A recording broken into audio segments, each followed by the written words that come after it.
In this devotional, I'm going to share with you 3 thoughts from Numbers chapter 30, verses 1 and 2 on making vows.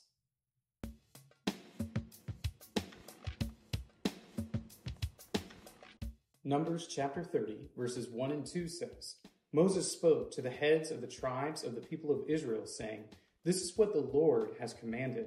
If a man vows a vow to the Lord or swears an oath to bind himself by a pledge, he shall not break his word. He shall do according to all that proceeds out of his mouth. In American culture, we have a saying, it says, a man's word is his bond.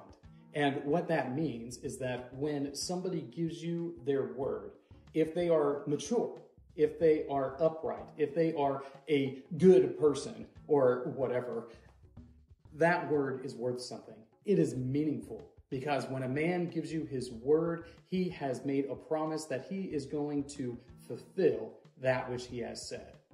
This is rooted in the Old Testament law.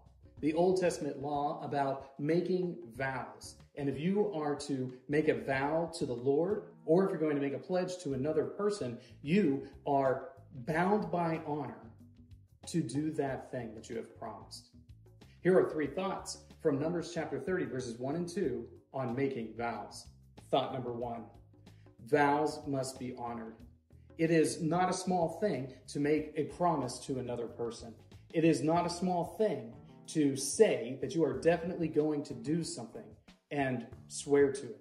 If you make a vow, if you make this guarantee that you are going to accomplish a particular thing, or if it's an if-then kind of scenario, if you do this, then I'll do this, what you're doing is you are reflecting the covenant relationship that God has established with his people.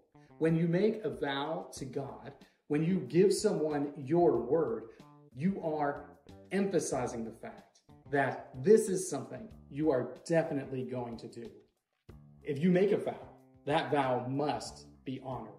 If you don't honor your vows, then you are a person whose word is essentially worthless.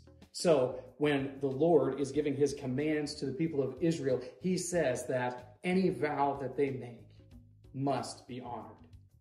Thought number 2, vows to the Lord. If you swear by the Lord, this is something that you are guaranteeing is going to happen. And you are appealing to the nature of God when you say that you're going to do this in light of the Lord and his character. So when people say, I swear to God, what they're really saying is that they are making a vow to the Lord that whatever it is that they're proclaiming is true. If you are to make a vow to the Lord or in the Lord's name, you absolutely must do this thing. It's a mark of honor and personal integrity to actually do that. If you don't do that which you vow, if you don't do that which you promise to the Lord, then you are bringing shame to yourself. Thought number 3, vows by pledge. A vow by pledge is when you put something up as collateral in case your promise isn't fulfilled. This is sort of like the idea of a loan. When you put something up by pledge, you are assuring that person that you are going to do that which you promised. The vows that we commonly make today by pledge are loans. We put our signature up as pledge. We put our ability to make money in the future as our pledge. We pledge our lives.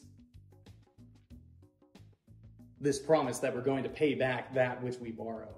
Anything that we borrow or put something in pledge for is something that we must pay back.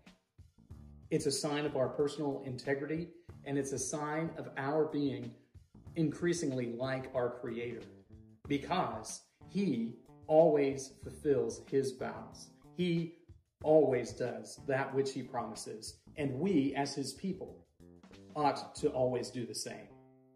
These 3 thoughts come from the assigned reading of Numbers, chapters 29 through 32.